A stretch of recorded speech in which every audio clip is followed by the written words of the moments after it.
Hello and welcome. My name is Joe Wickline, and I like to share my safety contact about fire prevention and CO poisoning at home. I think home safety is very important. We talk about safety at work all the time, but sometimes these principles and practices are not transferred to the home, and you can see that home related injuries and deaths is very high in the United States. You can see that it's over 50% in 2018. Statistically, your home is the most dangerous place to be. We think his home is somewhere that's safe and secure, somewhere that we don't have a lot of risk. But in reality, there's more risk at home than anything else. You can see where in the work sector, work motor vehicle and non-motor vehicle sector, it's very small. I mean, that shows that at work we preach safety, we focus on safety, everything's driven around safety at work. But a lot of times we don't take those principles and practices home with us. And that's what I wanted to share today was a small portion of the preventable injury related deaths in the United States in home. And you can see that from this slide that fires and flames and smoke is a small portion of all the preventable injury related deaths in the home. Poisoning is the most common. I think these results are a little bit skewed because they do include drug overdoses in the poisoning category at home. So these are a little bit skewed in the poisoning sector, but still, while flames and fire and smoke is a small percentage, a lot of these deaths can be prevented, especially CO poisoning can be 100% prevented with proper alarms and practices. And fires can be very survivable if you have smoke detectors and you take certain principles home with you and go over with your family. Some statistics: there's approximately a residential fire every 90 seconds in the United States. It kills on average over 2,600 people and injures another 11,000. Just the dollar loss in 2018 for residential fires was $8.1 billion. Residential fires can be catastrophic. Having working smoke alarms can reduce your chance of dying in a fire by half. And studies have shown you only have 2 minutes to escape a home fire. That's not a lot of time. You don't have time to gather up stuff. You don't have time to think about it. You just got to act and get out. And a lot of people don't realize that smoke kills more people than flames. Most of the time people succumb to the smoke long before they ever are succumb to the flames. So having smoke detectors is key to surviving a home fire and giving you adequate time to get out. 2 minutes is not a lot of time. Cooking is the #1 cause of residential fires. Grease fires in the kitchen. You can see the turkey deep fryer. We just came off Thanksgiving. We're coming into we're in the holiday season where we're at home. We're doing a lot of cooking, and this can be one of the most dangerous things we can do in the home. We cause a lot of fires. What it does. Some other statistics, and this was something I found interesting. Who does a fire impact the most? I found this on a website when pulling some of these statistics off. In 2017, West Virginia, Alaska, and Arkansas had the most deaths per million population in the United States for fires. I mean, that's huge. I mean, that's a lot of people in West Virginia alone are being killed by fires. And that's based on our population. So it's just one more thing that we need to educate our family. We need to educate everybody in the community about fire safety and how these injuries and deaths can be prevented. Something about smoke alarms. Smoke alarms should be placed in every sleeping room and outside each sleeping room and on every level of your house, including the basement. So you need ones in your hallways, outside your bedrooms. You need them in your bedrooms. You need them on every floor You need them in the basement. Smoke alarms, most smoke alarms, they have a shelf life. I mean, they're only good for so long. 10 years is kind of the average age when you need to replace them. So they're only good for 10 years. A lot of smoke alarms you have today, they'll let you know when they're out of date. They'll start chirping, or they'll have some sort of indicator that says it's out of date. There's all different models of smoke detectors. One thing is you need to change the batteries in your smoke detectors twice a year, and they always say daylight savings time is time to change. So whenever the time change your batteries. A smoke detector is no good if it's dead. Changing the batteries is key. A lot of smoke detectors now have alerts when the battery's going dead or getting low. Testing your smoke detectors monthly is important. Keeping your smoke detectors clean, don't let the cobwebs or anything build up over it, is another really important thing. Something interesting that I found in pulling up some of the statistics on smoke alarms and fires is children, especially young children, are often immediately aroused by a loud alarm such as a smoke detector. Studies have shown that 2 out of 3 children will sleep through a traditional smoke detector alarm, while a child will wake to the sound of a parent's voice 96% of the time. This is interesting. It essentially says that a child could sleep through the piercing sound of a smoke detector, but it will wake to the parent's voice. And with that, manufacturers have developed these recordable smoke detectors, which can be purchased, and a message can be recorded by the parent and to wake the child and instruct the child what to do. You can record a message saying there's, little Timmy, there's a fire, get out of the house, with the parent's voice, and 96% of the time the child will wake up to that. This was interesting. I saw this, this was published online, and I also saw a news report about this one time, and that always stuck in my head. And they showed these children. They did a blind test with these children, and they set off a smoke detector, and 2 of these kids sleeping in the room, the smoke detector going off in the hallway. Neither one of them woke up, but when they switched it out with the recordable one, both children woke up instantly, and it was shocking how that worked. And so they have these out on the market that you can that you can purchase. I'm not sure if Lowe's or Home Depot has them, but I know you can order them on Amazon. So other things in your house, including smoke detectors, is that you can help fight a fire is fire extinguishers. We go over fire extinguisher usage and proper storage at work. Having a little 5-8 pound fire extinguisher at home can take a minor incident and prevent a complete catastrophe. A small fire, grease fire or something where you do not want to throw water on it.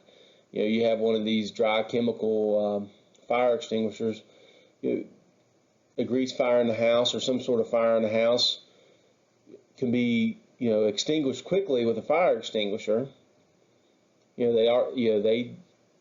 While they do make a mess, they work great. I've actually had to use one of these at my house. When my neighbors were constructing their house, they had a dumpster that caught on fire and was right next to the house and was risking burning down their house that was under construction. They had no running water, no fire extinguisher on the construction site, which was amazing. And luckily I had several fire extinguishers at the house that we were able to use and put the fire out. And they work great. And you'll be surprised what a little fire extinguisher, what it can do. We always go over the PASS acronym is pull, aim, squeeze, sweep. I always like to show this one. This is Kip Beaver. He's our vice president of sales. This is a little incident we had at the Beckley office where they had just spread some fresh mulch on the ground and it ignited the trees. And you can see that Kip's got pretty good technique. and using these fire extinguishers. So I mean, you never know when you're going to need them, and they come in handy and they work great. Kip was able to extinguish this fire before the fire department even showed up. Another really good thing to have is a fire escape plan. Fire escape plan is something that you go over with your family. You draw a sketch out of your house. You show all the different exits. You have your primary and your secondary exits. Just like in the mine, we have our primary and secondary escape ways. Your primary escape way is going to be out the door and out the front, out the bedroom door, out whatever room you're in, out that door. Secondary can be out a window. And you draw out these plans. I mean, the American Red Cross has some good templates that you can use online to draw this out and help show what to do. I mean, this is a pretty elaborate sketch here on the left, but you can just do something simple, and you go over the plan and practice the plan with your family. You need to have a meeting point. Everybody needs to know, even the kids need to know how to get out of the house, where to go, where to meet. You need to establish jobs for everybody. Okay, somebody needs to call for help. If you have if you have very young children or an elderly adult in the house that actually would need help getting out of the house, will need some physical help getting out, assign somebody to that task. It doesn't help if everybody shows up in grandma's room to get her out and nobody's out calling 911, calling for help. So assign jobs to people. And practice these plans, and practice them at least twice a year. Just go over it. Just like your kids do fire drills at school, do a fire drill at home. It doesn't take that long. Just practice it, and that way in the unfortunate event that something happens, you're ready to go. Everybody. One other thing. That is completely preventable death in the home. It's carbon monoxide poisoning. Below are a couple of the sources of carbon monoxide in your home. One is if you accidentally leave your car running in the garage, or warming up a car that's up against the garage out in the driveway. Fumes can migrate into the garage or into any kind of open door. A clogged chimney. Water heater with a gas-fired water heater, gas or wood-burning fireplaces, furnaces, kitchen ranges, grills, portable heaters, kerosene or gas heaters. All these appliances give off carbon monoxide, and if not properly vented or properly maintained or properly installed, they can lead to a hazardous condition where carbon monoxide is able to build up in your home. One thing, carbon monoxide, it can't be seen, it can't be smelled, it can't be heard, but it can be stopped. Carbon monoxide poisoning, like I said, is 100% preventable. CO alarms should be installed with smoke detectors. There's combo kits out there. You can buy a combo smoke and CO alarm. They again should be checked monthly, and the batteries changed twice a year, just like your smoke detectors. Just some tips on coming up on the winter months. Have your furnaces serviced. That's always a good one to check, make sure it's working properly. In the winter months, sometimes we do have power outages around West Virginia and Virginia. And some of us have generators. If you have a portable generator that you have to fire up, and you run a cord to the house, you make sure that generator is away from the house, far enough away from the house that the fumes can't migrate back into the house. Make sure that generator is downwind. Don't put it upwind and have all those fumes blowing back on the house. That can build up, cause a buildup of carbon monoxide poisoning. But the biggest defense and the best line of defense is having working CO alarms in the house. And I've got two stories where CO alarms and smoke detectors have had a direct impact on myself and and prove that they work. And the first one is when I was in college, my dad would always come in at our house, and he would a couple times a year. I mean, every time he came up, he'd check the smoke detectors. And a couple times a year, he'd come up with new batteries, change everything. And he was adamant about having working smoke detectors, CO alarms in the house.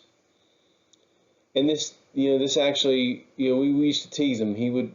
We'd call him the fire marshal because, I had a chain ladder, fire escape ladder, because I lived my room's on the third floor, and while the primary escape way was down the steps and out the door, he wanted, a secondary escape way, jumping out a third story window wasn't practical. So he went out and purchased a chain ladder that hooked to the side of the house, and you could throw out the window and climb down the side of the house.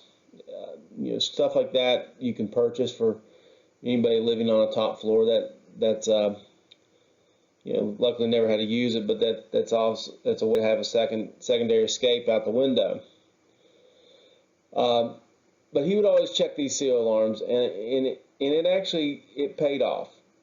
One night we were sitting there, my roommate and I, and the CO alarm started going off, and this was before we ever had any kind of headaches or indication of any kind of issues. And turns out there was an issue with the furnace, and the carbon monoxide detector started going off. And we were able to shut the furnace off, open the windows, and ventilate the house long before there was ever an issue. Now, without those CO alarms and without my dad being completely adamant about always having them in there, who knows what could have happened? I mean, it could have been tragic for me and my roommate. So it does pay off to have them. I mean, we had no idea there was a problem with the furnace. And we did like what a lot of people did. We didn't call the guy and have it come service before the winter months. And turns out something that happened when we weren't using it, and it wasn't being ventilated right. And the carbon monoxide started building up, but the CO alarm went off long before we had ever got to a toxic range. The other is a smoke alarm. My grandparents' house a few years ago burnt down. And they were elderly, they're in their upper 70s when this happened, and they needed, they didn't move too quickly, but having working smoke detectors in the house gave them enough time to get out. And a fire broke out in their basement. The smoke alarm started going off. When they woke up, it was in the middle of the night, so they woke up and were able to get out of the house in time, but barely, just barely. It's amazing how fast these fires spread, and how catastrophic they can be. And so those are two things that have occurred in my life and with my family and me directly, that I can honestly say, by having working smoke alarms and working CO alarms in the house, saved our families from a tragedy. And it was simple. It's simple, and I have to credit my dad for just being adamant and teaching us these skills over the years. It's just something, it wasn't part of his job. He's in the insurance industry. It's just something that he was adamant about. It was something that he always thought was important, and he passed that on to us, and that's what I wanted to pass on to you guys. It's these simple little things you can do that can turn a minor incident, prevent a minor incident from turning into a tragedy. So I thank you. If you have any questions, there's tons of material online, and I welcome people to research. The American Red Cross has a lot, FEMA has a lot, and I encourage people to go online. Ask for help. Your local fire departments have outreach programs too. But just next time you're in Lowe's, maybe pick up an extra smoke alarm. Go around your house. It won't take 15 minutes to go around your house, check your smoke alarms, and replace the batteries. I encourage everybody to do that. Home is supposed to be somewhere where we feel safe and are safe, and we just need to take a little extra time to make it even safer for us and our families. And I thank you guys.